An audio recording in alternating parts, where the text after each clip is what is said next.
Nous allons poursuivre avec la tribune interprofessionnalité, mythe ou réalité. Et bien sûr, nous aborderons tous les points d'actualité qui vous intéressent. Pour cela, vous avez vu tout à l'heure, il y avait un QR code. J'espère que vous avez pu le flasher pour pouvoir poser vos questions.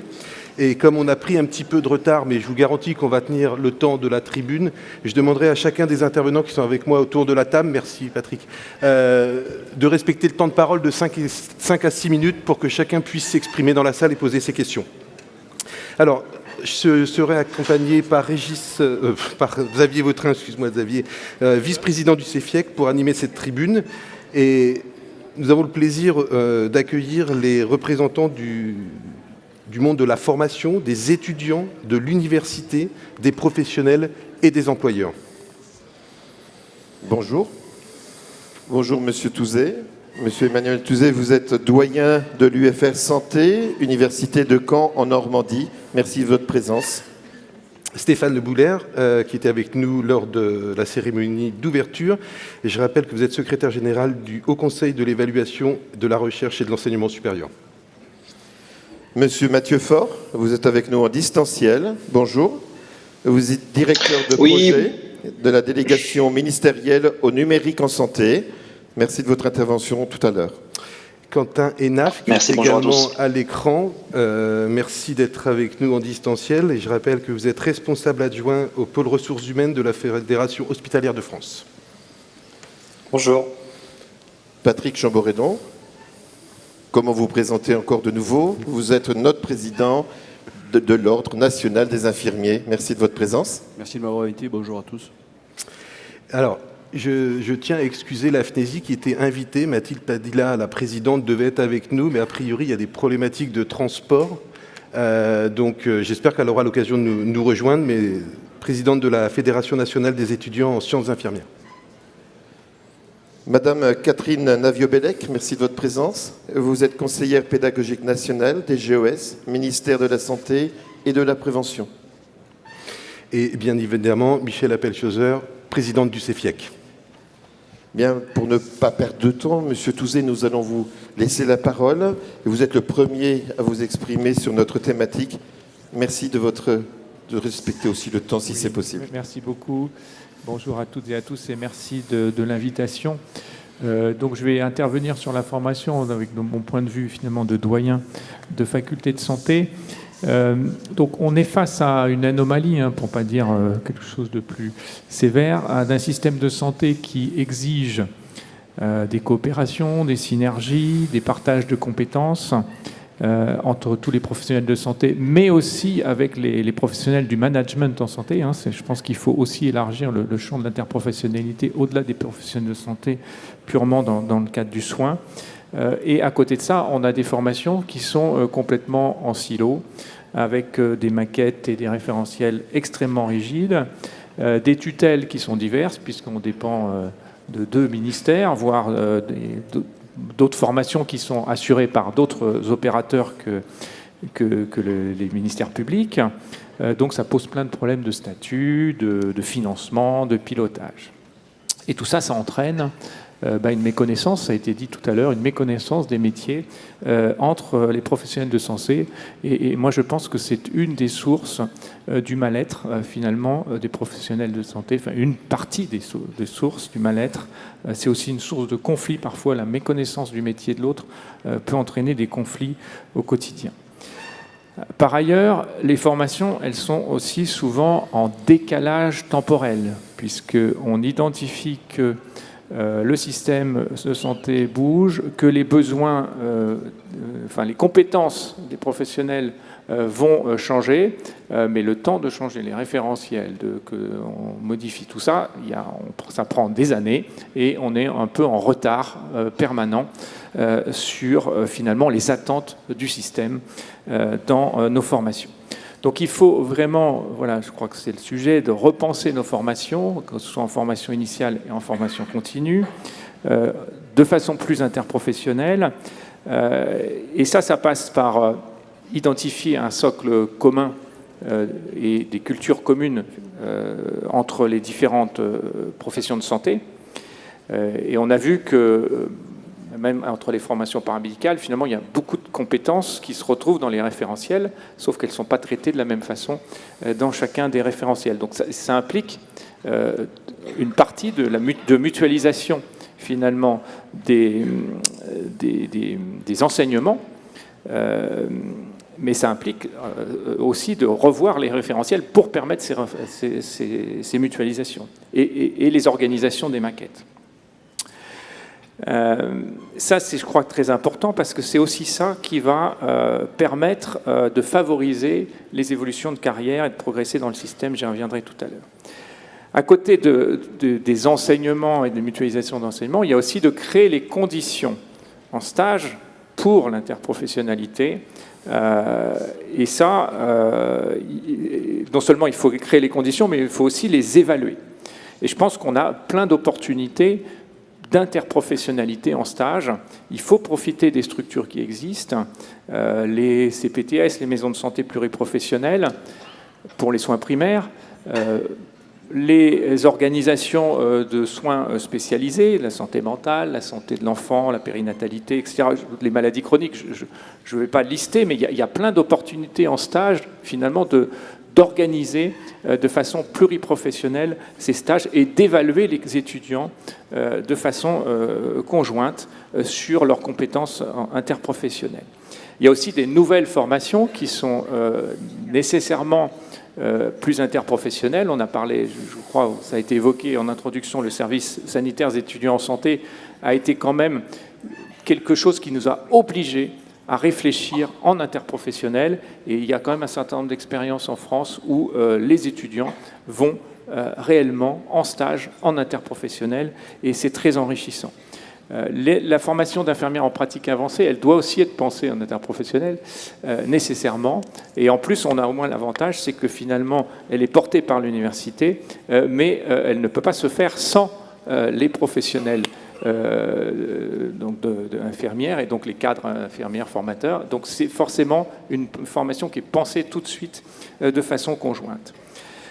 Les autres opportunités, c'est la simulation, ça a été présenté, et ça c'est évidemment une opportunité majeure de formation interprofessionnelle. Et je crois qu'il faut garder aussi en interprofessionnel de penser à inclure les directeurs d'hôpitaux, l'encadrement, le management, parce que, comme je le disais tout à l'heure, la méconnaissance des métiers de chacun est une source de conflit, et donc il faut penser à ça aussi. Donc là, juste pour terminer, vous dire que je pense que la formation est un facteur de transformation de notre système, et il faut donc utiliser, c'est pas le seul, mais il faut utiliser la formation comme un facteur de transformation du système. Et je crois que ça améliorera la qualité de vie au travail des professionnels, ça améliorera l'attractivité des métiers et, j'espère, permettra une meilleure rétention des professionnels dans leur métier, plutôt que de voir tous ces professionnels qui quittent les professions de santé. Et puis le dernier impact, c'est au niveau des ressources humaines, parce qu'on ne peut plus penser les besoins en ressources humaines sans penser en interprofessionnel. Il y a une interdépendance des professions. Ça n'a plus de sens de dire il faut qu'on réfléchisse sur la démographie des médecins, des pharmaciens, des sages-femmes, des infirmières, de façon complètement en silo, parce que en fait, on est tout de suite confronté aux problématiques. Comment finalement, comme le système évolue, les compétences évoluent, les besoins vont évoluer, et donc c'est aussi un impact très important sur les ressources humaines. Merci beaucoup. On va enchaîner, puis on viendra sur les questions à la fin de toutes les interventions. Stéphane Le Boulaire, je vous laisse la parole. Oui, rebonjour. Donc, il y a... C'était quand ? Il y a 6 ans maintenant, dans la grande conférence de santé, plusieurs des orientations qui avaient été définies dans la feuille de route mettait en avant la mutualisation, la fabrique d'éléments d'interfiliarité. La réalité à laquelle on a été très vite confronté, c'est que, évidemment, c'est pas parce que vous invoquez l'interprofessionnalité que cela va se mettre en place spontanément. Ça m'amène à revenir sur le sens qui a pu être celui de ce qu'on appelle l'universitarisation à différents moments. Première période, entre 2009 et 2015-2017, l'universitarisation, vous le savez, c'est pour l'essentiel des exercices de réingénierie, une division du travail organisée avec majoritairement les instituts et de façon très minoritaire la part laissée aux universités, le tout avec des conventions entre les universités, les instituts et les régions pour couvrir le tout. Est-ce que cela a fabriqué de l'interprofessionnalité? Évidemment, la réponse est très mitigée. On a eu un travail utile sur les référentiels métiers et compétences. On a eu cette division du travail, je le disais, entre les instituts et les universités, mais les résultats, disons-nous-le, ont été souvent modestes en termes d'acculturation réciproque et de mutualisation. On évoquait tout à l'heure le sujet de l'interconnaissance entre les différentes professions. Cette interconnaissance n'a que peu progressé à la faveur de ce qu'on est convenu d'appeler l'universitarisation première manière. Mais il y a à cela un certain nombre d'éléments d'explication très, très simples et quasi structurels. Par définition, quand vous faites la réingénierie d'une profession en silo, pour reprendre l'expression utilisée par Emmanuel, vous construisez une profession par rapport aux autres, et j'aurais tendance à dire souvent contre les autres. Et donc, tout le monde sait que les exercices de réingénierie ont pour partie été une course à l'échalote et une course à l'augmentation de la durée des formations. Donc, est-ce que structurellement cela pouvait fabriquer de l'interprofessionnalité? La réponse est pour le moins circonspecte. Donc, c'est la raison pour laquelle, en 2017 et 2018, on a voulu rebaser ce processus dit d'universitarisation en considérant un certain nombre de questions relatives à l'admission, aux droits des étudiants, à la constitution de possibilités de vivier d'enseignants-chercheurs, mais on a surtout voulu considérer la place donnée à l'université et aux acteurs de la formation dans les instituts, dans la fabrique concrète de ces formations. Alors, Emmanuel a cité le sujet des IPA. Oui, les IPA, la formation d'infirmières en pratique avancée, peut être considérée comme un changement de paradigme dans les formations paramédicales, au sens où on avait une approche réglementaire plus discrète que dans les autres formations, et on est passé d'un registre de mise en œuvre de programmes définis au plan national à un régime plus classique d'accréditation et demain d'évaluation de ces formations. Le deuxième mouvement dans le même sens qui a été opéré, ce sont les expérimentations ouvertes par la loi relative à l'organisation et à la transformation du système de santé.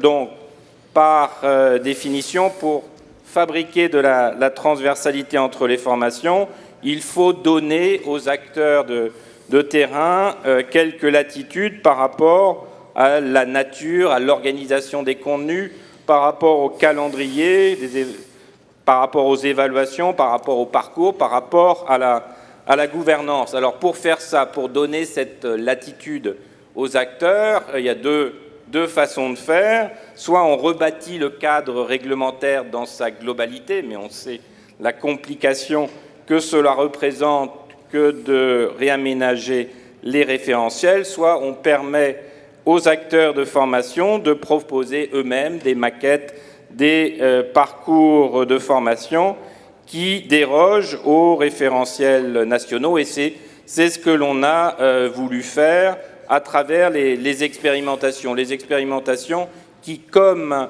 les formations d'infirmières en pratique avancée, ont connu un réel engouement de la part des universités avec différents types de projets, des projets d'adossement des formations de diplôme au diplôme d'État à des licences sur une base pluriprofessionnelle, et on a aujourd'hui sur le terrain un certain nombre de formations qui sont regroupées autour de cet adossement à des licences sciences de la santé, aussi autour de masters. On a l'adossement de certaines formations de spécialité à des masters, et donc là aussi en interpro entre les spécialités infirmières, parfois étendues aux formations d'IPA. On a les fameuses passerelles qui se mettent en place un peu partout, et vous avez aussi, au titre des expérimentations, la refondation de certaines formations, celle des préparateurs en pharmacie en particulier, mais sur la voie formation socle des préparateurs en pharmacie qui a été entièrement refondue, d'abord dans un registre d'expérimentation et ensuite dans un registre réglementaire plus classique. Donc on a eu ces différents mouvements, et je le disais déjà tout à l'heure, depuis quelques années, depuis la crise en particulier, on a une forme d'activisme. On a les initiatives liées au Ségur de la santé qui ont refabriqué des processus de réingénierie qu'on avait tenu à l'écart pendant un temps. On a aussi des initiatives assez nombreuses sur toute une gamme de strates intermédiaires des professions. Là aussi, c'est susceptible de fabriquer de la transversalité. La question, c'est évidemment, derrière les revendications des professions, comment ne pas recloisonner le système. Donc il y a, je l'ai dit, un certain nombre d'ingrédients utiles en la matière, ou de structures utiles, le rôle que peut jouer l'université lorsqu'elle est activée, entre guillemets, dans de bonnes conditions, est évidemment utile en termes de transversalité, mais le rôle évidemment que jouent aussi les instituts de formation eux-mêmes dans leur relation avec les universités et leur capacité à se saisir des opportunités que fabrique la réglementation, ce rôle est évidemment primordial.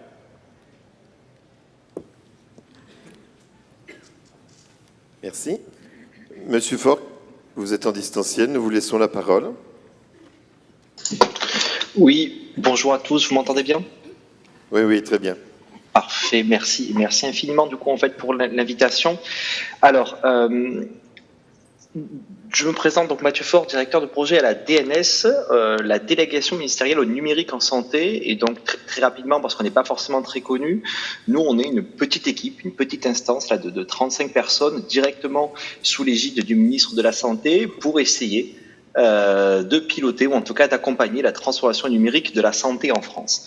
Et donc, qu'est-ce que ça implique? On a bien entendu défini une feuille de route pour, au service des établissements, des organisations et des professionnels, les accompagner dans cette transformation qui a bien entendu commencé depuis des années et qui n'a pas attendu la création de la DNS il y a 3 ans de cela. Et donc la DNS, on porte 2 grands programmes. Le volet numérique du Ségur qui vise à accélérer le partage et l'échange de données et la stratégie d'accélération santé numérique dans lequel il y a une partie formation auquel je reviendrai. L'interprofessionnalité, une fois qu'on a dit ça, on n'a pas dit grand-chose. Et nous, ce qui nous a...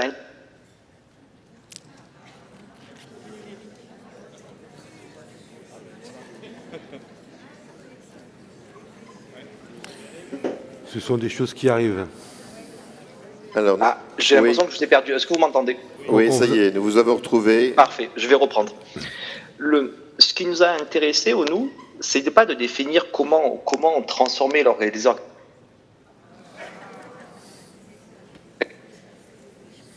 J'ai l'impression que je vous perds. Oui, nous aussi. Décidément, les tests, une fois de plus, les tests ont été fructueux et c'est toujours quand on arrive dans le grand bain que ça fonctionne pas. Je me lance une dernière fois. Allez-y. Ce qui était intéressant, c'est que nous ne sommes pas partis en disant il faut faire de l'interprofessionnalité. Et nous ne sommes pas dit non plus, on va définir comment accompagner les organisations de soins.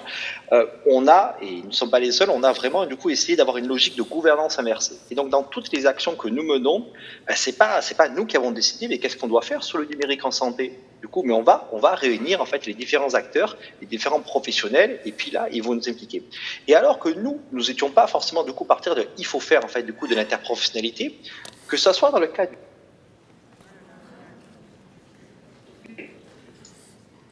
Décidément. Allez-y, reprenez.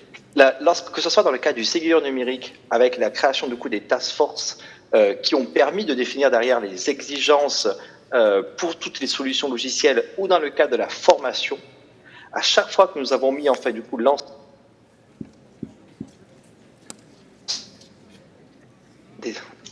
chaque fois, nous avons mis l'ensemble des professionnels. Le premier élément qu'ils nous ont mis, c'est il faut absolument, en se mettant à la place du patient, faciliter cette notion de parcours. Et l'outil numérique est pour ça non pas simplement un prérequis, mais un élément indispensable qui va grandement faciliter le partage et l'échange, et pas simplement de données qu'on va avoir entre professionnels, mais également d'échanges entre professionnels, notamment en lien avec les parcours de santé, mais en lien avec les pratiques professionnelles, qui, on le sait, sont de plus en plus en connexion entre elles et de moins en moins silotées. Et donc, comme je l'évoquais, ça s'est traduit dans le cadre du Ségur numérique, où dans le dur, les exigences que nous posons désormais aux solutions logicielles impliquent ce parcours et cet échange entre professionnels, mais également au niveau de la formation. Et je prendrai une dernière minute sur cet élément-là. Sur la formation numérique en santé, nous n'avons pas décidé qu'est-ce qu'on doit faire. Nous avons décidé d'aller voir, bien entendu, les infirmiers, les médecins, les sages-femmes, les pharmaciens, l'ensemble des représentants des professions médicales et paramédicales. Et là aussi, le premier élément qui nous dit, c'est que finalement, il faut un socle de base, dans toutes nos professions, mais il faut que ce socle soit commun. Et nous avons réussi, ensemble, en l'espace de 3 mois, de définir un référentiel de 15 compétences communes. Qui sont les compétences que tout professionnel de soins, qui soit médical, paramédical, qu'on soit infirmier, pharmacien, audioprothésiste, orthophoniste, podologue ou autre, se doit d'acquérir. Et on n'en est pas resté à juste définir ces référentiels de compétences qui vraisemblablement, via la poussée d'un arrêté, devraient être rendus obligatoires dans les années à venir. Mais derrière, on a un AMI, un appel à manifestation d'intérêt, pour financer ces enseignements. Et là aussi, ces enseignements, on a décidé qu'ils soient mutualisés, c'est-à-dire qu'ils soient transversales. On n'a pas demandé aux UFR d'odonto, de médecine, aux IFSI d'y répondre. On a dit, mais mettez-vous ensemble au sein des territoires, que l'université secteur santé, avec les établissements de formation paramédicaux, doivent répondre à cet AMI pour l'enseignement au numérique en santé. Ce qui va permettre de facto de mutualiser des ressources, des compétences et des enseignements. Et là, on voit bien que le numérique en santé n'est pas plus simplement qu'un simple outil, mais peut permettre d'aller encore plus loin dans cette transversalité et qui est à la fois au service du parcours de soins, mais bien entendu à avoir d'échanges des pratiques entre les professionnels. Je vous remercie. Merci beaucoup. Merci beaucoup. Monsieur Quentin Hénaf, vous êtes aussi en distanciel. Je suis certain que nous allons avoir aucun problème. Nous vous laissons la parole. J'espère. Bonjour à tous. Alors, vous posez la question en fait de mythe ou réalité. Alors, mythe, ça renvoie au récit des fondations. Si on prend l'Énéide, c'est la fondation de Rome, c'est la construction mythique. Or, j'ai l'impression que l'interprofessionnalité, finalement, c'est pas le mythe fondateur, malheureusement, de l'organisation des soins. Cela a été dit par Monsieur Emmanuel Touzé tout à l'heure. Finalement, on est plus sur le cloisonnement et la différenciation, peut-être à l'origine des constructions des professionnels de santé et des professions de santé, y compris d'ailleurs, je dirais, dans les établissements publics de santé qui, eux, reposent au fondement sur le collectif autour du patient. Alors la FHF, qui est la Fédération hospitalière de France, on regroupe l'ensemble des établissements de santé, médico-sociaux, publics. On pense que l'interprofessionnalité, justement, est une réponse aux défis auxquels font face le système de santé. On n'a jamais eu autant de professionnels de santé. Par exemple, les professions infirmières, les professions sages-femmes sont extrêmement dynamiques sur les 2-3 dernières décennies. Une étude récente de la DARES, donc du ministère du Travail, sur les métiers en 2030, estime que dans notre secteur, santé et médico-social, c'est plus de 400 000 emplois nouveaux qui vont être créés pour répondre aux besoins et aux évolutions des structures de soins. C'est 100 000 IDE supplémentaires, 100 000 AS supplémentaires, 50 000 praticiens, etc. Donc on pourrait se dire, a priori, le système est conforté, puisqu'on a davantage de professionnels. Mais dans le même temps, je ne le développerai pas, mais on voit bien que les innovations technologiques, l'essor des maladies chroniques, peut-être nos modes de vie, a aussi fortement accru la demande de soins. Et de ces deux évolutions, je pense qu'il faut apprendre à réorganiser, voire peut-être même, puisque ce n'est pas le mythe fondateur, mais peut-être à organiser réellement le collectif médico-soignant autour du patient. Donc si vous posez le sujet, je pense que c'est important, c'est que peut-être à l'inverse, la réalité n'est pas encore satisfaisante, si on exclut la dimension mythique.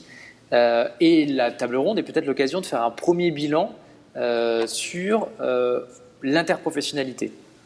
Je donnerai quelques illustrations, un peu à la fois de l'implication de la fédération, mais aussi des attentes que nous pouvons avoir sur ce sujet. On voit bien que les réformes des études, cela a été dit par M. Le Boulère à l'instant, essayent d'intégrer cette dimension interprofessionnelle davantage qu'elle ne le faisait par le passé. Nous, à la Fédération hospitalière de France, on a un format qu'on organise de table ronde, de discussion, d'échange avec les organisations de jeunesse du secteur de la santé, donc les différents syndicats, des étudiants, des différentes formations, pour justement essayer de sortir du silo et des cloisons, mais avoir des réflexions communes sur des thématiques qu'on présente. D'ailleurs, Michel Appelschauser avait été l'une de nos participantes sur une des agoras que nous avions fait à Santexpo. On a creusé par exemple les sujets de l'enseignement en commun, de la simulation, qui se développent aujourd'hui. Je pense qu'il faut faire plus, parce que probablement, c'est ce que nous avions écrit dans notre plateforme Ambition Santé 2022, plateforme présidentielle de la FHF pour l'avenir du système de santé, ces éléments de commun dans la formation sont probablement une des conditions de la construction de réelles passerelles entre les professions pour passer de l'une à l'autre, parce que, je dirais d'une part, ça répond à des attentes sociétales de carrières toujours plus diverses, de carrières qui se construisent avec parfois plusieurs métiers dans une même carrière, et que ces attentes sociétales, elles se trouvent également chez les soignants, et que les hôpitaux, en tout cas je pense que c'est important de le dire, sont un lieu formidable de promotion sociale. Et la promotion sociale, l'ascension sociale permise par le travail, notamment au sein de nos établissements, c'est permettre par exemple à une aide-soignante d'arriver dans un hôpital, de faire quelques années, puis d'accéder à une formation d'IDE, notamment avec un accompagnement de son employeur, et de finir sa carrière, peut-être encore après quelques évolutions, comme infirmière spécialisée ou comme cadre, et d'intégrer des fonctions de management. Cette promotion sociale, c'est évidemment de l'interprofessionnalité parce que ça fait qu'un professionnel découvre lui-même au cours de sa carrière différentes positions et peut-être est un meilleur professionnel parce que justement il a occupé des postes différents. Les pratiques avancées, les protocoles de coopération sont d'autres outils extrêmement positifs. Nous, à la FHF, nous souhaitons soutenir leur développement. Ils permettent également des meilleures connaissances des autres professions.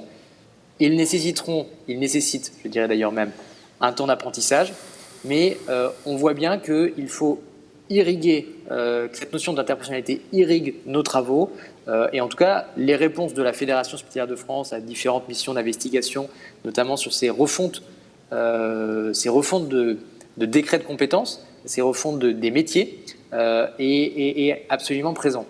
Je citerai un dernier exemple qui me paraît important, c'est celui du management. On a eu des travaux en 2021 avec des textes de refondation aussi de la gouvernance et de réimpulsion du management de proximité. Et on est vraiment sur une autre manière de faire de l'interprofessionnalité, mais qui est de permettre à l'ensemble des professionnels, paramédicaux, médicaux, managers, partie administrative, directeurs d'hôpitaux, de mieux se connaître pour mieux travailler ensemble au bénéfice du service, mais du coup au bénéfice aussi, je dirais, du patient. Alors, est-ce assez mythe ou réalité? Est-ce qu'on a déjà fait suffisamment de choses?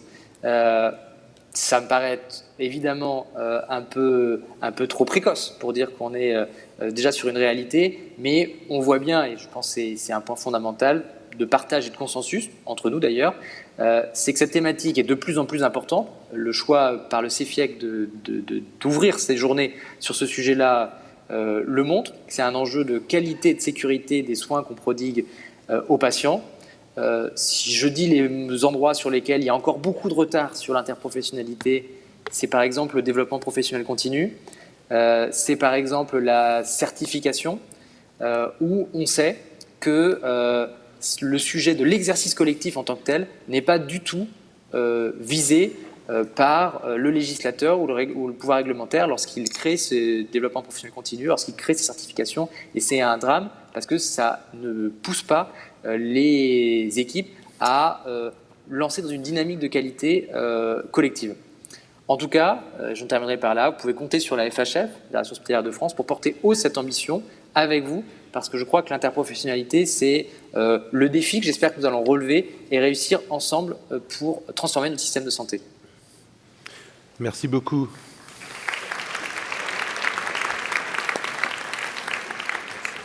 Je tiens à préciser qu'il y a une excellente connexion à la FHF.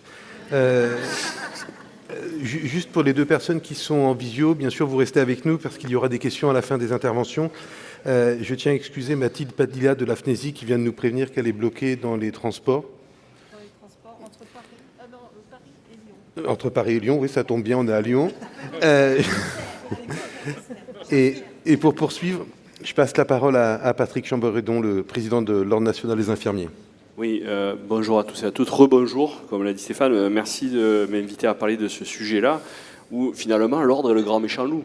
Parce que l'ordre, l'interprofessionnalité, c'est l'ordre et le corporatisme incarné. Alors, c'est pas moi l'incarnation, mais c'est clairement quelque chose qui porte ça en son sein. Et je vois que la FHF sourit beaucoup là-dessus. Effectivement, je ne peux pas faire autrement que de rappeler ce préambule. Et je pense que on peut se battre à la coulpe tant qu'on veut, mais il y a une réalité, c'est que l'interprofessionnalité au sein des ordres, je suis président du CLIO, donc l'ensemble des professions réglementées de France, c'est à peu près 1,2 million de professionnels en activité. C'est quelque chose de très difficile à mettre en œuvre. La preuve en est, c'est que quand on discute avec Bercy sur l'interprofessionnalité qui concerne deux professions, à la fois du cadre de vie et du droit, donc les experts comptables et les notaires, les avocats, il y a 20 sociétés en France qui ont été créées depuis 10 ans. Donc on voit bien qu'on peut se flageller tant qu'on veut, mais c'est très très complexe et très difficile à mettre en œuvre. Et c'est très compliqué parce qu'on a fait récemment un colloque avec le Clio là-dessus. Il y a deux écueils fondamentaux et qu'on va un peu retrouver en filigrane au travers le monde de la santé. C'est le secret professionnel.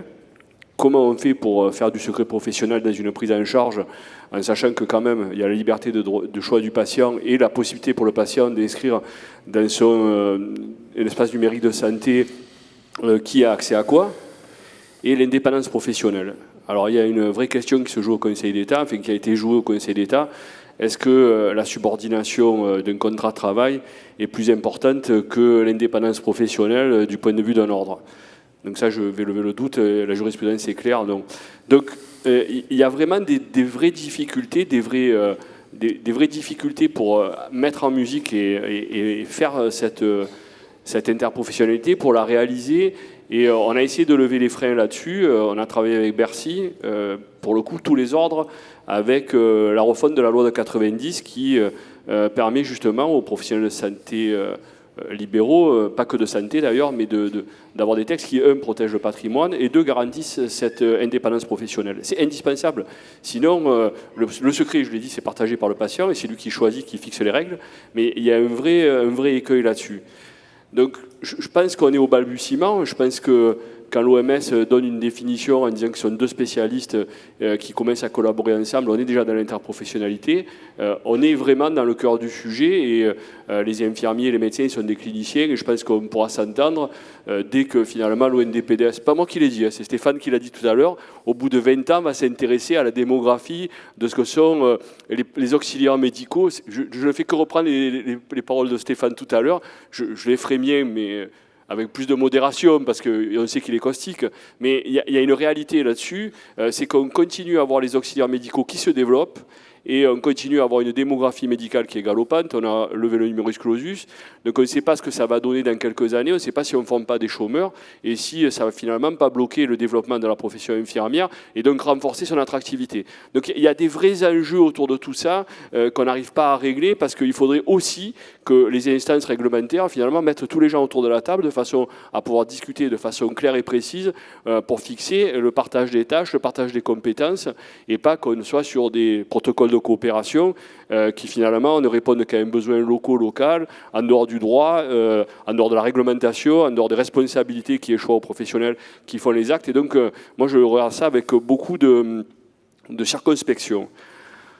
Bon, ça c'est très négatif, on va essayer de faire un peu plus positif. Je crois que le quoi qu'il en coûte nous a appris quand même, malgré tout, à mettre en œuvre l'interprofessionnalité. Il nous l'a appris parce que ça a levé tous les freins, toutes les barrières technocratiques. Raymond Lemoyne l'a dit tout à l'heure. Ça nous a permis de vraiment travailler ensemble. Le plus grand exemple, souvent des cadres de santé ont été à la manœuvre là-dessus, sur les centres de vaccination, où on a vraiment vécu une interprofessionnalité très très claire, avec, pas que des infirmiers qui ont vacciné à certains endroits, mais tout le monde a été mobilisé. Les pharmaciens ont essayé de faire travailler des infirmiers, ça c'était moins bien, mais bon, on a eu plein de sujets, on a vu qu'on a capitalisé sur cet effet-là, et je crois que c'est un élément qui est essentiel. Le deuxième élément, M. Touzé, je vais en parler, c'est quand même, on va voir dans ces 10 prochaines années, normalement, vraisemblablement, parce qu'on n'a pas vraiment de chiffres, on n'a toujours pas de démographie pour les infirmiers, moins de professionnels, mais par contre plus de patients à soigner. Donc ça, c'est un vrai enjeu et un vrai écueil. Donc il va falloir qu'on y aille à marche forcée, je dirais, pour réussir à permettre de faire ça. Et on a fait une enquête, là, comme on fait régulièrement. Elle va être publiée normalement dans la semaine, mais comme on avait la question d'Emmanuel Macron et de l'enquête flash sur les urgences, et on a 93% des infirmiers qui sont inquiets quant à la situation en matière de soins sur leur territoire d'exercice. Donc ça veut dire qu'ils n'ont pas potentiellement de recours à un médecin et que 77% de la difficulté d'accès à un établissement de soins aux professionnels de santé est le premier motif de préoccupation des usagers. Donc moi, du point de vue de l'ordre, la politique qui est menée actuellement de l'ordre, c'est de mettre le patient au milieu, et ce n'est pas une métaphore pour le coup, puisque les infirmiers ont réussi à avoir la vaccination grâce à une tribune qu'on a co-signée avec Gérard Raymond, le président de France Asso Santé, parce que sinon on nous a dit vous n'êtes pas docteur, vous ne pouvez pas vacciner. Ça a été un grand moment de la crise.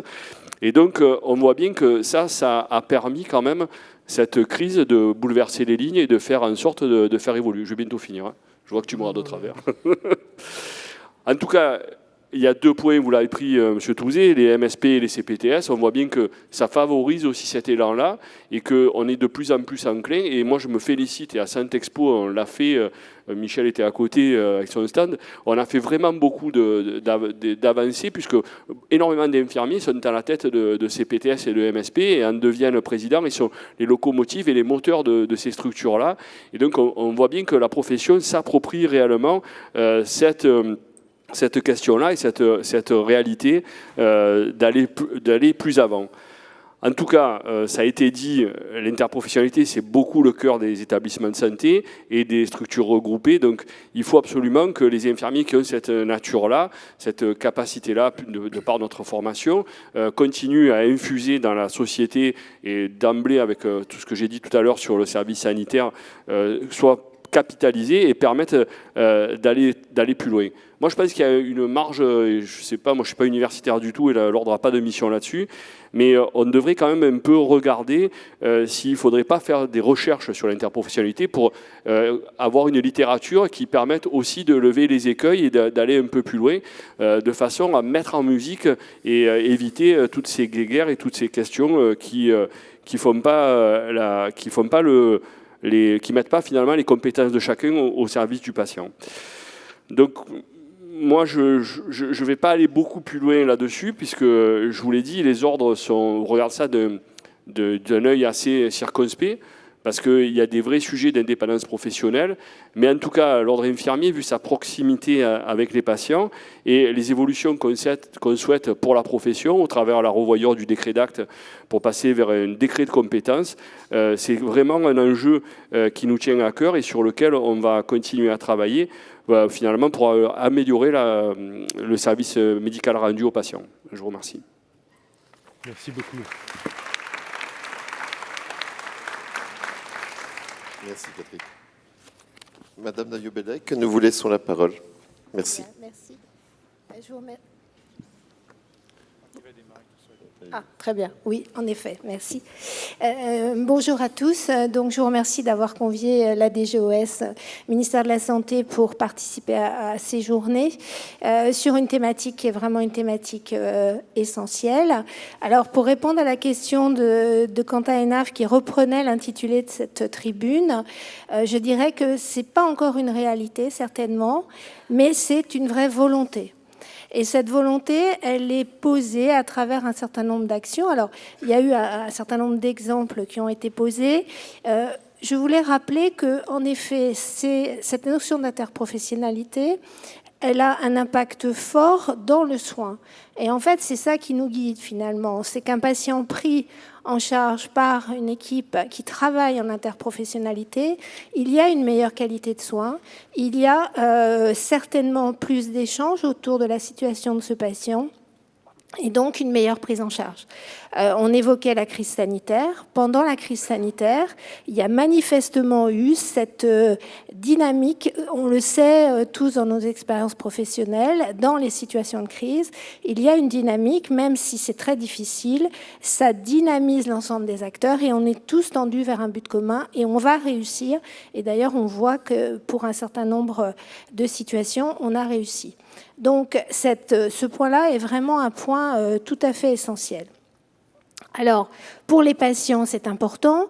Je pense qu'aussi pour les équipes, je ne sais pas si vous avez eu l'occasion de l'évoquer ce matin, mais quelque part, cette qualité de vie au travail dont on parle beaucoup, c'est sûrement pas une qualité de vie au travail qu'on peut construire seul dans sa discipline, dans son exercice. La qualité de vie au travail, c'est l'équipe et c'est le travail ensemble.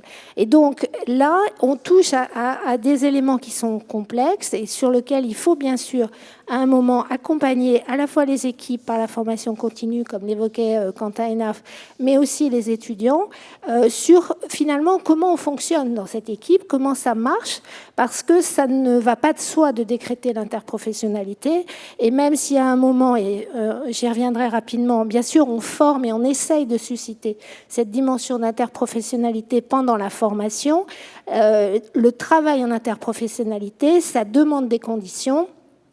Et dans ces conditions, il y a bien sûr aussi des aspects de management qu'évoquait Quentin Hénaf.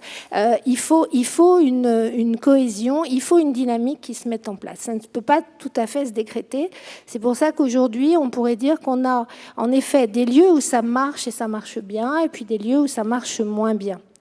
On a une vraie volonté, je le disais d'entrée de jeu, puisque vous savez que dans la stratégie Ma Santé 2022 et puis dans la loi organisation, transformation du système de santé, on a mis en place un certain nombre d'outils et donc les personnes qui sont autour de la tribune les ont rappelés.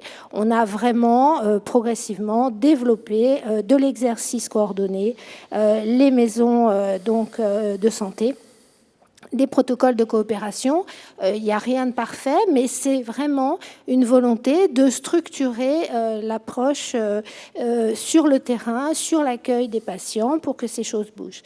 On a des éléments. Alors, je trouvais que le constat tout à l'heure, peut-être, de M. Touzé était peut-être un peu négatif. Je pense que à la fois, on a en effet un milieu qui peut-être a un peu de mal à se mettre en ordre de marche, mais il y a quand même eu beaucoup de choses qui se sont mises en place ces dernières années. Il faut impérativement, en effet, que finalement, on forme les étudiants des différentes professions, les futurs professionnels ensemble. Il faut aussi qu'ils rencontrent des équipes qui travaillent ensemble. Et ça, c'est vraiment important.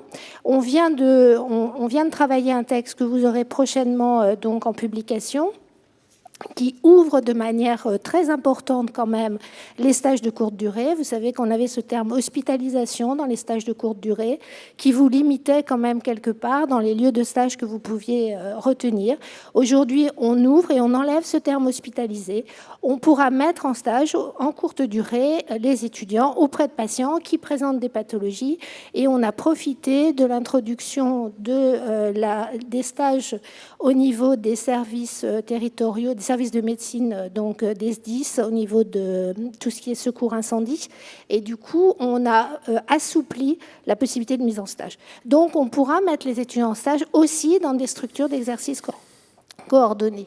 Au niveau de tout ce qui est universitarisation, on a des éléments qui se sont développés, les personnes l'ont largement rappelé.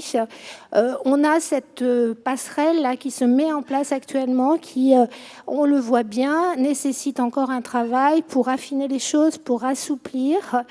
On a besoin que chacun des milieux, universités et instituts, fassent des pas pour que les passerelles passent là, soient des vrais succès, que ces jeunes qui rejoignent la formation infirmière ou les autres formations paramédicales découvrent un métier, fassent le choix d'y rester et qu'on puisse avoir aussi un nouveau vivier pour ces professions. On a évoqué des thématiques, le service sanitaire, c'était une des thématiques, développer la prévention de manière transversale dans les différentes formations. On a fait d'autres recommandations autour des plans de santé publique, par exemple sur les soins palliatifs, sur l'antibiorésistance, le numérique en santé. Vous allez avoir prochainement un arrêté qui permettra de mettre en musique, je dirais, ce que décrivait Mathieu Faure tout à l'heure. On a la pratique avancée, bien sûr, la simulation en santé. Maintenant, je pense que tout le monde a bien repéré cet outil. Et en effet, la simulation en santé, c'est un moyen de faire travailler ensemble des futurs professionnels qui feront réellement ces gestes ensemble.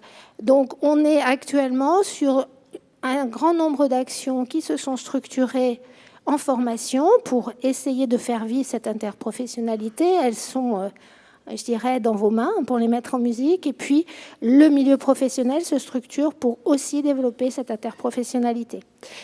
Juste un dernier mot, je le disais d'entrée de jeu, c'est un équilibre fragile, l'interprofessionnalité. Ça demande un travail ensemble, ça demande également des aspects relationnels, structurels, un dynamisme, une proximité aussi, et puis la notion d'une coordination qui soit efficace. Voilà, je vous remercie.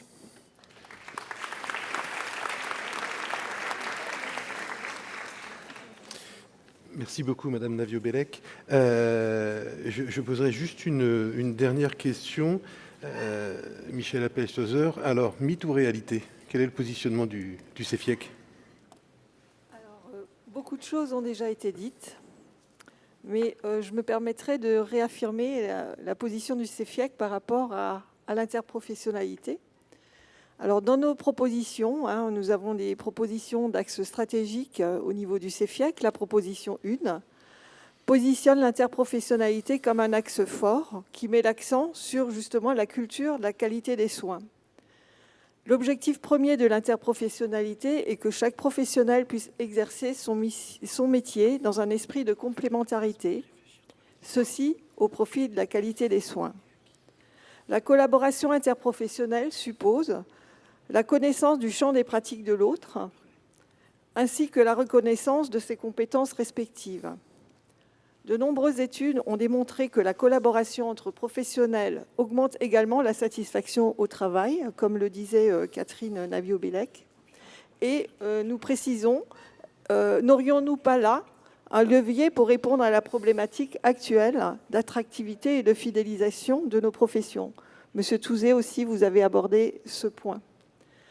D'autant plus que l'interprofessionnalité est une réelle demande de nos étudiants, parce que ceux-ci ont une pratique de réseau et un besoin fort d'appartenance à un groupe social, les professionnels de santé.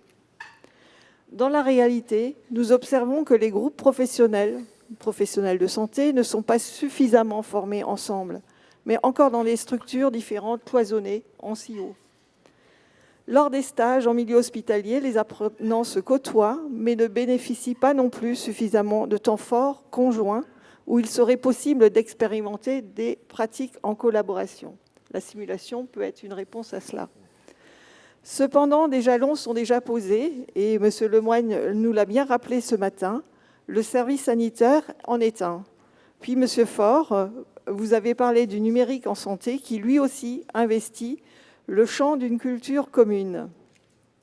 Par ailleurs, les expérimentations, les licences en santé sont autant de perspectives et de projets allant dans le sens de l'interpro.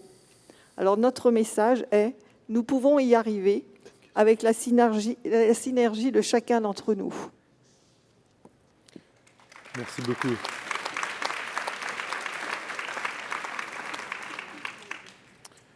Est-ce que Xavier, tu as une question? Sinon, j'en ai peut-être une pour Quentin et Naf. Vous êtes toujours avec nous? Oui, bien sûr. Alors, selon vous, quels sont, en tant qu'employeur, quel est l'intérêt d'une formation en interprofessionnalité et est-ce que ça pourrait être un levier pour l'attractivité des métiers, et notamment de la profession?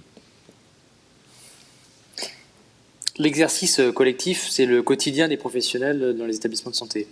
Je dirais d'ailleurs, puisque vous posez la question de l'intérêt pour un employeur, vous savez qu'une des principales difficultés peut-être de gestion managériale, c'est les conflits interpersonnels, qui parfois sont au sein d'une même profession, mais parfois aussi sont entre professions différentes. Et quand c'est le cas, c'est souvent par méconnaissance des contraintes qui s'exercent sur le métier de l'autre.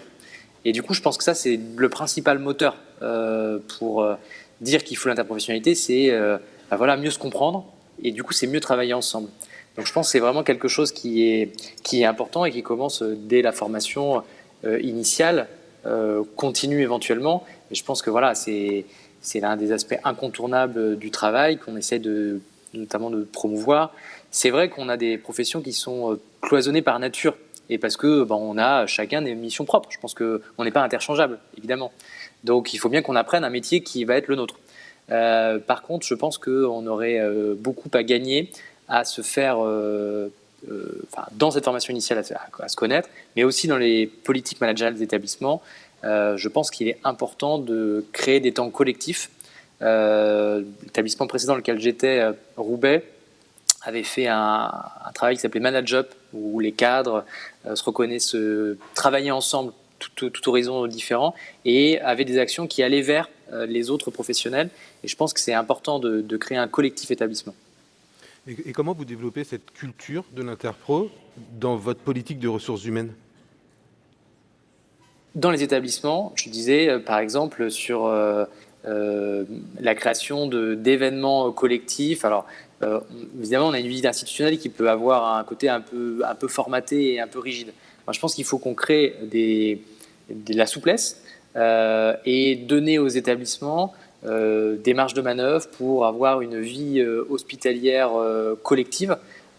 C'est tout bête, mais par exemple avoir lors de la journée patrimoine, une sorte d'ouverture de l'hôpital à l'ensemble des familles, y compris peut-être même des citoyens autour de l'hôpital, et faire travailler ensemble les professionnels pour organiser cet événement, c'est déjà organiser l'interprofessionnalité. Organiser des temps forts pour des remises de médailles, par exemple, pour des personnes qui auraient une vie longue dans l'établissement. Des fois, ceux qui ont plus de 20 ans de carrière dans l'établissement, on fait ce type de cérémonie. En gros, organiser une vie collective peut être une manière assez souple de faire cela. Les formes rigides, je les ai dit, il y a les instances, il y a aussi les projets de pôle, les projets de service. Il faut arrêter avec la culture il y a un projet qui est le projet des médecins, c'est le projet médical, et le projet des non-médecins qui va être le projet de soins infirmiers. Si on veut que ça fonctionne, nos vies collectives, nos services, il faut qu'on ait des temps de respiration. Le projet de pôle collectif médico-soignant peut être une solution. En tout cas, voilà, c'est créer des ponts et le management, enfin les directions, ont un rôle clé pour permettre, dans le cadre des horaires de travail des agents, ces temps de respiration, ces temps de rencontre, et qui permettent de diminuer très profondément les conflits, souvent interpersonnels, ce que je disais tout à l'heure. Merci pour votre réponse. Vous savez que vous pouvez nous poser des questions à partir du QR code. Nous avons une question qui nous a été posée et que je posais au niveau de la collégiale. Quelles sont les filières des métiers de la santé hors infirmier dont l'interprofessionnalité est formalisée déjà dans un programme national ? C'est l'interprofessionnalité, nous, en tant que formateurs, dans notre programme de formation, c'est déjà inclus. Nous avons entendu parler déjà beaucoup du service sanitaire. Il y a déjà des choses qui sont faites dans nos formations. Et donc la question est aussi, dans les autres formations, y a-t-il quelque chose qui est formalisé ? Si quelqu'un veut répondre. On parle bien, on reste sur les formations de santé, mais il n'y a rien de formalisé à ma connaissance dans les formations, par définition, puisqu'on a été obligé de créer des outils pour créer justement ces temps d'interprofessionnalité. Je crois que les sujets ont été largement évoqués sur le service sanitaire. Les expérimentations dans le cadre de l'universitarisation, je crois que c'est une très belle opportunité. Alors ça reste pour l'instant, je dirais, entre professions paramédicales essentiellement, parce que évidemment c'est ce qu'il y a de plus simple, mais on peut déjà faire des choses très importantes. Nous, par exemple à Caen, on a complètement détricoté les référentiels de toutes les formations paramédicales pour identifier les compétences qui sont purement universitaires, je dirais, qu'on gère à l'université, l'anglais, la santé, tout ce qui est numérique, etc. Des compétences communes entre tous les métiers de santé. Et finalement, on a créé un noyau commun. Et donc, il y a un volume horaire qui est le même pour tout le monde sur les compétences communes. Et puis après, il y a les compétences cœur de métier qui représentent la majorité, évidemment, de la formation. Mais en tout cas, les étudiants, ils apprennent vraiment la même chose sur un tiers du programme, je dirais. Et sur cette nouveauté, puisque au niveau de l'Université de Caen, donc vous l'avez menée, avez-vous déjà fait une évaluation de ce programme ? Quel est le retour que vous en avez, autant des formateurs que des étudiants, si vous en avez? Alors on est juste à la première année, à la fin de la première année. C'est un énorme travail parce que il faut que tout le monde se mette d'accord quand même sur qu'est-ce qu'on met en commun. Et donc ça a pris énormément de temps. Il faut construire des ressources et donc il faut faire appel à des contributeurs. Et ça, il y a souvent un petit décalage dans le temps et donc ça met les formateurs en difficulté puisqu'ils doivent faire remédier un certain nombre de ressources dans les instituts. Et s'ils ne les ont pas longtemps à l'avance, ça peut être compliqué. Il y a les problématiques de stage, il y a les problématiques d'évaluation. Enfin, il y a plein de problèmes, mais globalement, je pense que les étudiants s'y retrouvent parce qu'à la fin, ils vont avoir vraiment quelque chose qui sera un peu la même chose en termes de reconnaissance de diplôme, quel que soit le site de formation.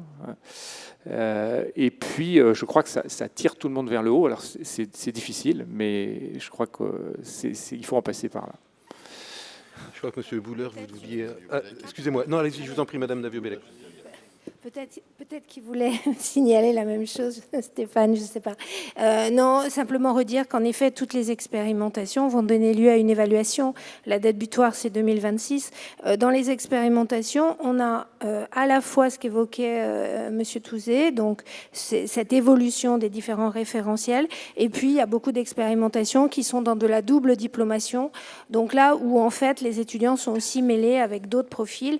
Donc là, il y a une richesse qui il faudra en effet évaluer. Mais on peut penser quand même qu'on est en train de créer quelque chose vraiment de dynamique et de positif. Je n'ai pas précisé, mais ils ont effectivement une double diplomation en même temps, puisqu'ils ont à la fois une licence et le diplôme d'État. Oui, justement, à ce propos, je vais reprendre mon ancienne casquette Messerie. On n'a pas voulu de licence de sciences infirmières, très clairement, pour un problème de doctrine générale, donc, qui est l'économie, la sobriété que l'on doit avoir par rapport au nombre de mentions de licences qui existent. C'est une doctrine générale, si je puis dire.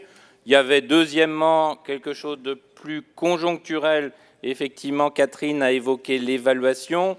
Il était sans doute imprudent de créer une telle mention de novo comme ça sans qu'il y ait de contenu stabilisé, mais il y a une raison de fond qui rejoint la question de l'interprofessionnalité. Évidemment, créer au niveau de la licence une licence sciences infirmières, c'était la meilleure façon de cloisonner cet adossement ou empêcher cet adossement que l'on veut en interfilière. Donc, c'est la raison pour laquelle on a orienté les universités vers des mentions existantes, essentiellement la mention sciences de la santé, qui a permis précisément de rassembler, dans certains cas, jusqu'à 8 ou 10 filières derrière cette même logique d'adossement à la licence sciences de la santé.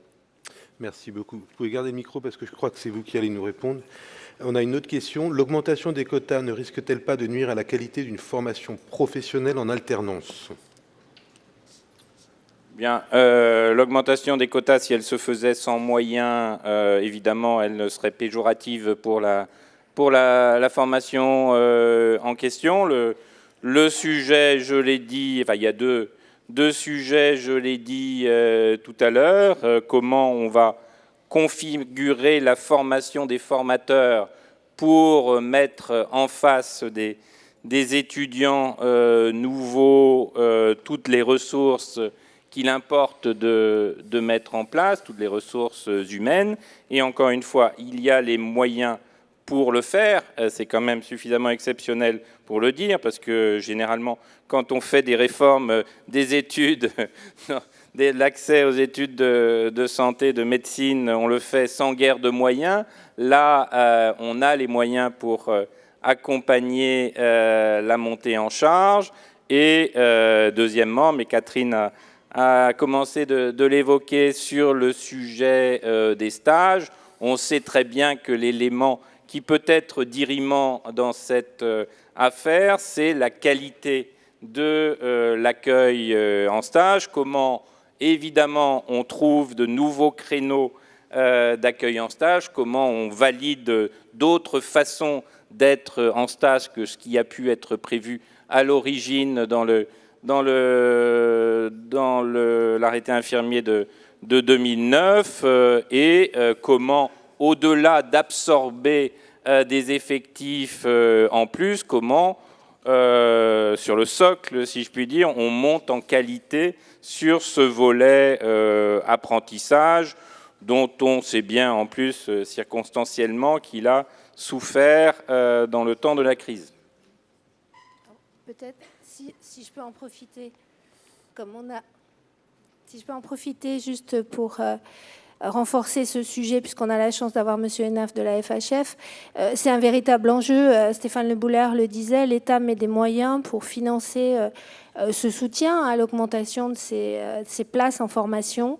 Il faut impérativement aussi que les employeurs jouent le jeu et acceptent bien sûr de développer des places de stage, des places nouvelles, des modalités d'accompagnement. Ça, c'est vraiment essentiel parce que sinon, en effet, on va avoir une grosse difficulté. Alors, on n'a pas Mathilde Padilla avec nous, mais cette qualité d'accueil en stage, cette qualité de vie en stage des étudiants que la FNESI a soulevé de manière très très forte dans sa dernière étude, ça ne peut pas rester en l'état. Il faut vraiment qu'on progresse sur ces sujets. Et là, on est vraiment sur une formation avec la moitié du parcours en stage. Donc, il faut qu'on soit tous ensemble sur ces sujets dans les quelques années qui viennent. Quentin Hénaf, on vous laisse la parole. Oui, pour réagir. Bon, d'une part, je pense que c'est très bien qu'on augmente les quotas de formation. Je pense qu'il ne faut pas qu'il y ait de doute sur l'urgence, l'importance d'avoir davantage de professionnels qui rentrent dans ces parcours. Alors, une deuxième partie qui était une intervention sur la formation continue, à la fois permettre aux professionnels dans nos établissements de partir en formation pour éventuellement compléter, acquérir une nouvelle expérience, voire changer de mission. Ça, je pense que c'est important. Et si d'ailleurs l'État donne des moyens supplémentaires pour la formation continue, il y a un travail qui, je crois, commence dans les prochains jours sur la formation continue des professionnels. On sera heureux d'obtenir des crédits supplémentaires pour pouvoir mettre davantage de professionnels en formation. Je dirais juste sur la méthode, sur ces créations de quotas et de places. Bon, il y a eu un accord qui est, je dirais, région-État. Il est dommage de ne pas avoir mis région, État, fédération, puisque à la fois beaucoup d'écoles de formation sont dans les établissements publics, donc on aurait pu avoir un intérêt collectif à être davantage associé. Et par ailleurs, on a une stratégie d'augmentation des places qui ne doit pas, à mon sens, être le saupoudrage on augmente de 10% le nombre de professionnels à former et du coup toutes les classes augmentent de 10%. Je pense qu'il faut qu'on ait une réflexion collective sur les IFSI qui sont aujourd'hui, par exemple, saturés et pour lesquels il faut construire des places, mais des classes, peut-être même entièrement, d'autres IFSI où peut-être il n'y a déjà pas suffisamment d'élèves pour remplir les places qui sont proposées et où du coup il n'est peut-être pas nécessaire, si on veut vraiment réussir l'objectif d'augmentation importante des effectifs, de leur rajouter des places supplémentaires. Voilà. Donc c'est vrai que je pense que les établissements ont un rôle fort à jouer, peut-être sur la partie construction, stratégie, collective. Il faut qu'on soit beaucoup plus en coopération les uns avec les autres, les régions, l'État, mais les fédérations aussi. Et pour ce qui est de l'accueil des étudiants en stage, c'est vrai que Mathilde Padilla, que je connais bien, on a l'occasion souvent d'échanger avec globalement la FNESI sur ce sujet. On a des équipes qui parfois sont un peu débordées et accueillent mal les étudiants. J'ai l'impression qu'il y a des rires dans la salle. On a souvent des équipes peut-être qui sont débordées. Mais je pense, et on le rappelle pour la fédération, ne mal accueillir un stage parce qu'il y a peut-être de bonnes raisons, on n'a pas les effectifs, on n'a pas le temps pour le faire bien, c'est prendre le risque que ces formations ne soient pas utiles pour le futur professionnel, qu'il n'ait pas envie de venir compléter les effectifs éventuellement vacants de l'établissement. Et du coup, c'est une spirale négative dont les principaux, je dirais, perdants, entre guillemets, sont à la fois évidemment les étudiants qui ne conforment pas, mal, mais aussi les établissements qui n'en profitent pas pour éventuellement avoir une énergie nouvelle et compléter demain leurs équipes. Donc je pense que c'est important aussi, et la fédération le fait autant que nécessaire, donc je le refais là, d'appel à ce que quand on organise des accueils, on le fasse bien. Et ça veut dire aussi que l'établissement doit donner des moyens pour le faire. Parfois, on n'a pas les ressources humaines nécessaires. Donc ça, c'est clairement là-dessus, je pense qu'on n'a pas toujours les outils. Mais aussi créer un cadre propice à ce qu'il y ait une réflexion collective que peut porter l'AXMIRT, qui peut être portée en CME, qui peut être portée au niveau établissement, sur comment on fait un plan d'accueil et d'intégration à l'échelle de l'établissement pour que chaque personne qui arrive soit pas là par hasard, on pousse une porte et on commence le stage, mais qu'il y ait bien une formalisation d'un accueil. En tout cas, je pense qu'il faut le plaider pour. C'est le cas dans beaucoup d'établissements, mais peut-être pas partout, probablement pas partout. Et du coup, il faut pousser ceux qui ne l'ont pas encore fait à le faire. Merci beaucoup. Simplement pour Pour rebondir un petit peu, et là je me place davantage en tant que représentant des formateurs et des instituts, il y a beaucoup de vos propos qui sont transposables dans nos établissements, où il va falloir aussi repenser les structures, repenser l'accueil, et puis repenser aussi tout ce partenariat que nous devons et que nous avons avec les terrains de stage. De nombreux IFSI sont en pénibilité pour trouver des terrains de stage. Je pense que c'est une réflexion qui pourrait être associée aussi avec les deux côtés. J'entendais parler effectivement de la région, j'entendais parler des tutelles, j'entendais parler aussi des employeurs. Je pense que à ce niveau-là, je pense que nous pouvons aussi être associés à cette réflexion parce que c'est aussi un de nos quotidiens et un des problèmes que nous rencontrons assez souvent. Voilà, c'était simplement pour rebondir en même temps sur vos propos. En tout cas, nous nous retrouvons aussi. Merci. Propos que je partage. Merci. Donc on va avancer parce qu'il y a beaucoup de questions a priori. Oui, une précision. Je ne peux quand même pas laisser dire que la logique d'augmentation des quotas s'est faite sur la base du saupoudrage. D'abord, ce n'est pas 10%, je le signale, la FHF, c'est 20%. Voilà, ceci étant dit, il y a des collectivités responsables dans cette affaire, ce sont les régions, et il est normal que l'État se soit adressé aux régions dans cette affaire. Je ne pense pas que les régions se soient engagées dans cette affaire sans dialogue avec les instituts.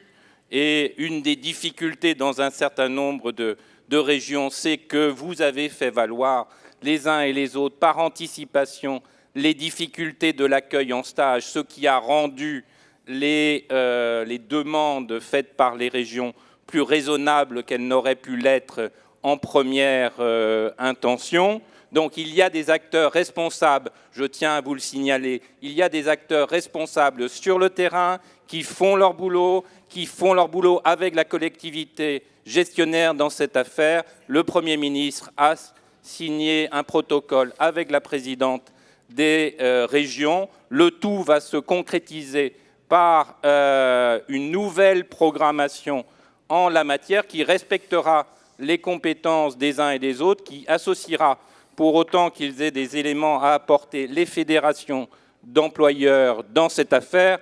Je suis désolé de le dire, je n'ai pas reçu beaucoup d'éléments de propositions concrets des fédérations d'employeurs sur le terrain de l'accueil en stage et sur le terrain de ce qu'il était possible de faire pour augmenter les capacités d'accueil en stage. Donc voilà, je tenais à le dire quand même. Merci pour cette précision, Monsieur Le Boulaert. On va continuer. J'ai une question. Je pense qu'il va y avoir beaucoup de réactions. Que pensez-vous de l'entrée des AS directement en deuxième année ? C'est pour notre président d'ordre. Alors il reste 10 minutes et il m'avait dit qu'ils allaient me poser cette question. Donc c'est très compliqué. La FHF s'est déjà prononcée là-dessus.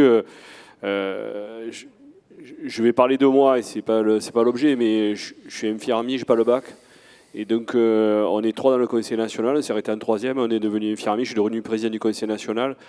Et j'ai exercé pendant 20 ans, là j'exerce plus parce que la charge est un peu importante et le mandat social est complexe.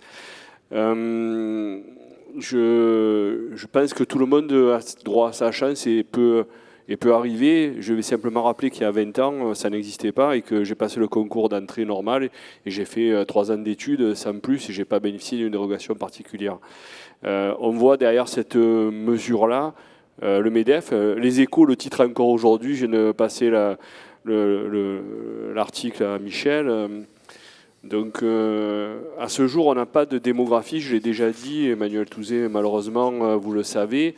Adélie a été décommissionnée parce qu'on ne savait pas ce qu'il y avait dedans et finalement la DGOS ne fait rien sur le décret d'inscription automatique, ce qui fait que l'ordre a 450 000 inscrits, il en manque 300 000 qui sont principalement à la FHF. Aujourd'hui, ils ne sont pas là, mais ils ont une petite garde-robe pour plusieurs années.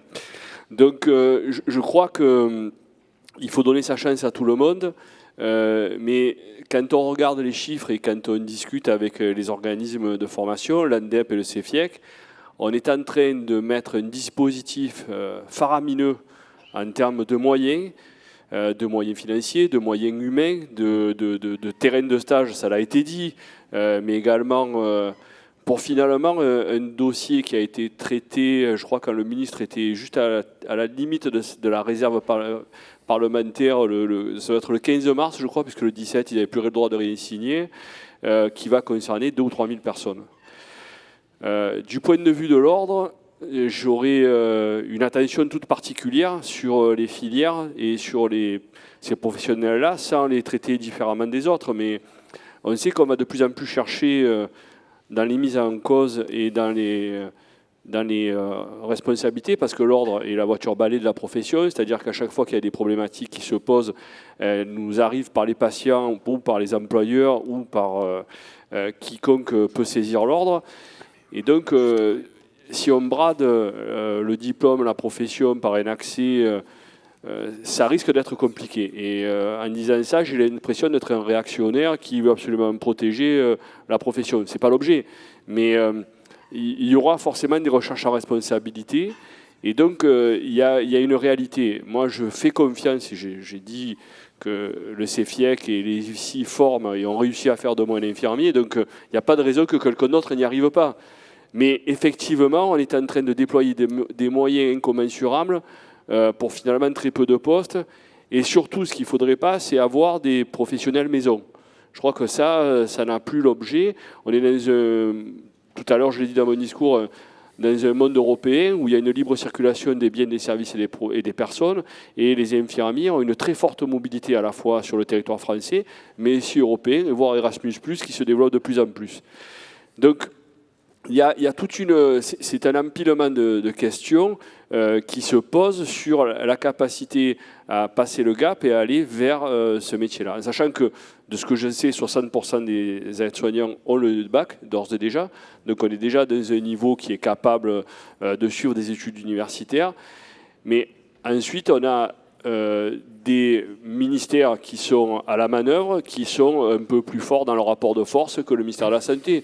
Je le dis très cash, on est face au ministère du Travail, avec lequel les ordres n'ont pas la tradition de travailler, donc ils ne m'ont jamais reçu, jamais vu Elisabeth Borne, alors qu'il y a eu des lois du travail, des réformes des études, et on n'a pas réussi à obtenir que les infirmiers, les IPA, enfin tout au moins les infirmiers de santé au travail, soient des IPA et soient des salariés protégés, ce qui pose un énorme problème actuellement sur les derniers décrets qui ont sorti la DGOS, encore une fois.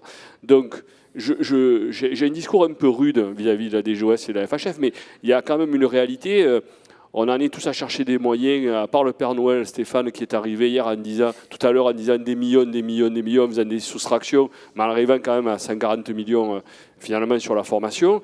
Et là, on est en train de vraiment faire beaucoup, mais je pense que ces professionnels ont besoin aussi d'une évolution. Et pour terminer, je dirais quand même que ça s'inscrit dans une réforme plus large, qui est la réforme Blanquer, avec finalement, il n'y a plus ABCD, on est sur des tendances de formation au bac qui vont donner des secteurs d'activité professionnelle. Donc, c'est une question très complexe sur laquelle on n'a pas de mission particulière parce qu'on n'a pas de mission sur la formation, mais une vraie attention sur cette question-là. J'ai pris 5 minutes, je n'en dirai pas plus. Merci beaucoup. Ok. On va avancer. Quelqu'un d'autre peut-être voulait apporter une précision ou on peut passer à la question suivante. Oui, moi en quelques mots. Oui, je me propose quand même de dire quelque chose sur le sujet. Alors, je crois qu'à chaque fois qu'on modifie quelque chose, eh bien, il y a des craintes. On a beaucoup entendu les craintes des médecins quand les infirmiers en pratique avancée ont commencé à avancer, c'est le cas de le dire. On a beaucoup entendu des craintes quand on a ouvert certaines mentions, et il y en a encore des craintes. Donc je pense qu'à un moment, il faut accepter aussi que les différentes professions puissent bouger et puissent avancer. Dans le texte, dans l'arrêté infirmier, vous avez une possibilité de dispense déjà pour les aides-soignants, et elle n'est plus, je dirais, précisée, contrairement à avant. Et curieusement, maintenant que finalement les instituts peuvent regarder les parcours des personnes et décider des dispenses, il y a encore plus de frilosité vis-à-vis des aides-soignants. Alors que, en fait, dans le quotidien du soin, et on l'a vu avec tous les travaux qu'on a menés pour revoir le référentiel aide-soignant, il y a un vrai rôle de l'aide-soignant. alors il a toujours existé, mais aujourd'hui, il devient de plus en plus important. Donc, pourquoi ne pas réfléchir à autoriser ces aides-soignants à avoir un certain nombre de dispenses? Eh bien, manifestement, le milieu est frileux. Alors que, M. Chamboredon le dit, le niveau scolaire des aides-soignants, enfin des futurs aides-soignants aujourd'hui, enfin des aides-soignants, pardon, est de plus en plus élevé, du fait d'un certain nombre d'évolutions aussi des jeunes qui accèdent au baccalauréat. Donc, non, mais, alors, après, vous pouvez éventuellement remettre en cause le niveau du jeune bachelier, ça c'est un autre débat. Mais en tout cas, aujourd'hui, dans le profil des aides-soignants, de plus en plus, les aides-soignants ont des baccalauréats, des bacs pro certains, mais des baccalauréats. En tout cas, on a une évolution. Et finalement, offrir un dispositif qui permet éventuellement d'offrir des dispenses à des profils de professionnels qui auront eu un parcours spécifique, qui seront identifiés, accompagnés et qui, à un moment, passeront par un certain nombre d'étapes pour imaginer entrer en deuxième année de formation en soins infirmiers, ça peut s'entendre. Je vous redis, il y a beaucoup d'étapes et tout le monde est vraiment vigilant, tant au niveau du ministère qu'au niveau des associations professionnelles, qu'au niveau des employeurs, parce que bien évidemment, il ne s'agit pas de mettre des professionnels dans des cursus dans lesquels ils seront en échec ensuite, parce que personne n'aura à y gagner, ni la personne, ni son employeur. Donc tout ça est bien pris en compte. Donc je crois qu'il ne faut pas se crisper sur l'idée même. Là, c'est injuste par rapport à ces professionnels qui ont un certain nombre de compétences et qui seront accompagnés. Après, c'est un projet, comme le soulignait M. Chamboredon, qui a été soutenu par le ministre précédent, qui sera réinterrogé auprès des cabinets qui sont en train d'être nommés. Et on verra si le nouveau ministre et les cabinets, enfin, si les cabinets et le ministre, bien sûr, soutiennent ce projet. Et ensuite, ça passera par les instances habituelles. Mais je vous invite vraiment à ne pas vous crisper d'emblée, juste parce que c'est un aide-soignant. Vraiment, parce que ces aides-soignants, je tiens aussi juste à le redire, ces aides-soignants, ils passeront par les étapes et les exigences des 2 années suivantes. Ils auront déjà un parcours qui, tel qu'il est un peu réfléchi aujourd'hui, est un parcours difficile. Et ensuite, ils auront 2 ans pour atteindre ou pas le niveau d'exigence. Et s'ils ne l'atteignent pas, eh bien, je vous fais confiance pour les retoquer et pour faire le nécessaire. Mais Non, mais c'est pour ça que je voulais quand même reprendre la parole, parce que je pense qu'il ne faut pas se crisper juste parce qu'on réfléchit différentes possibilités. Ces possibilités, elles ont toujours un certain nombre de garde-fous. Et après, il faut que chacun, à sa place, utilise les dispositifs. Et si vous estimez que les personnes ne sont pas au niveau, vous les accompagnez. Si malgré ces accompagnements, ça ne fonctionne pas, eh bien ces gens ne seront pas diplômés infirmiers. Voyez ? Mais ne nous crispons pas d'emblée, ne nous crispons pas, parce que là, j'ai aussi eu un retour sur ces pauvres étudiants PASLAS qui arrivent dans les services hospitaliers et on leur dit, mais de toute façon, tu ne vas jamais y arriver parce que toi, tu n'as pas la première année, donc tu ne vas jamais y arriver. Donc, vous voyez, on va de plus en plus faciliter les passerelles parce que les jeunes ont besoin aussi de pouvoir choisir d'autres voies, ne pas rester dans un silo comme on l'évoquait tout à l'heure. Merci. Donc, il faut qu'on s'habitue aussi à ce que les gens viennent de tas d'endroits différents. Merci beaucoup. Alors, ne vous crispez pas. Moi, je commence à me crisper parce que le temps tourne et il nous reste 2 minutes. Et il y a d'autres questions. J'aurais une dernière question. L'interprofessionnalité se vit dans les écoles et meurt dans les hôpitaux du fait d'une gouvernance fonctionnant en silo et pyramidale. À quand une véritable réforme profonde de notre système de santé pour faire vivre au mieux cette interprofessionnalité ? Je ne sais pas si vous avez tous écouté ma question. Qui peut bien répondre ? Je sens que vous êtes dissipé. Non, mais moi, Vous étiez encore sur le sujet précédent. Je répète la question. L'interprofessionnalité se vit aujourd'hui dans les écoles et se meurt dans les hôpitaux du fait d'une gouvernance fonctionnant en silo et pyramidale. À quand une véritable réforme profonde de notre système de santé pour faire mieux vivre cette interprofessionnalité ? Patrick a le micro, il est prêt à... Non, mais moi, on porte ça pour l'ordre. Hein. Clairement, on s'est fait avoir sur la loi 3DS. La loi 3DS, c'était la réforme de proximité pour la place des infirmiers. Enfin, nous, on a porté ça dans les ARS, à la CRSA, puisque les infirmiers dans la CRSA, Institut Personae, je suis un ovni, je l'ai eu depuis 10 ans, au tout début des ARS, mais ça n'a pas été la norme. Donc on voit bien qu'on veut faire dans un parlement où il y a 100 personnes, mettre des infirmiers, c'est essentiel. Dans les directoires aussi. Et la place des infirmiers a toujours été très complexe et très difficile à obtenir. Et d'aucuns ont demandé la place d'une coordination générale des soins au niveau, comme c'est le cas au Québec notamment, au niveau de la DGOS. On n'a jamais été entendu. Mais je crois que l'espoir que portait Emmanuel Macron de refaire un Graoul de la santé, tout à l'heure je disais en taquinant Stéphane que c'est peut-être lui qui ferait cette nouvelle conférence après la deuxième, jamais 203.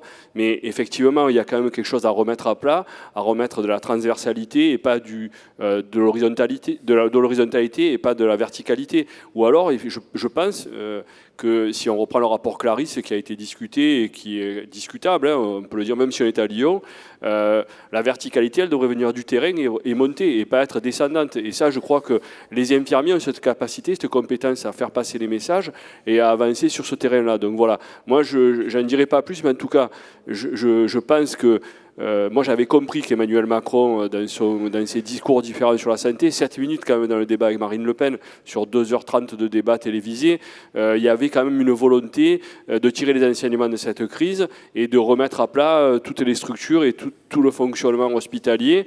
On a vu d'autres débats qui sont intervenus avec, on en parlait hier, malheureusement, la tribune de Martin Hirsch qui dit finalement les directeurs de soins n'ont plus d'intérêt, ou ne sont plus... voilà, des questionnements qui font frémir pour notre corps professionnel. 750 000, l'adresse, moi je n'ai pas cité l'adresse, mais l'adresse dit qu'on sera 1 million d'infirmiers en 2040, tout au moins que les besoins de santé nécessiteront 1 million d'infirmiers. Je n'imagine pas qu'on puisse laisser un corps professionnel sans représentation au sein du système qui, quand il en manque simplement 1400 à la PHP, ça ne fonctionne plus. Donc je pense qu'il faut quand même réimprimer les chiffres et être fier de soi et les vendre pour faire en sorte d'être plus présent. Moi, j'ai une petite note d'espoir là-dessus, parce que quand on a reçu le 10 mars dernier les différentes personnes qui se positionnaient pour les présidentielles, c'était des médecins, dans la majeure partie des personnes qui étaient présentes. Et tous les médecins ont réaffirmé ce besoin de travailler ensemble. Donc j'espère qu'ils ne nous ont pas leurrés ce jour-là. Et j'espère, moi, je veux croire en ça. Je veux croire qu'on arrivera à travailler ensemble et effectivement, que ce soit dans toutes les instances, que ce soit à l'hôpital, voire dans les instances gouvernementales, il faudrait vraiment que les infirmiers soient présents. Ça sera Merci beaucoup. Ça sera le mot de la fin. Je vous remercie à tous d'être venus ici avec nous, même si le temps de parole était un peu court. Je remercie également Quentin Henaf de sa participation. Et puis Mathieu Faure, je suis désolé, on n'a pas pu vous donner beaucoup la parole. J'espère qu'on aura l'occasion de reparler de tous ces projets numériques et puis de la mise en place et les calendriers dans les IFSI. Merci à tous et puis bon appétit. Merci à tous.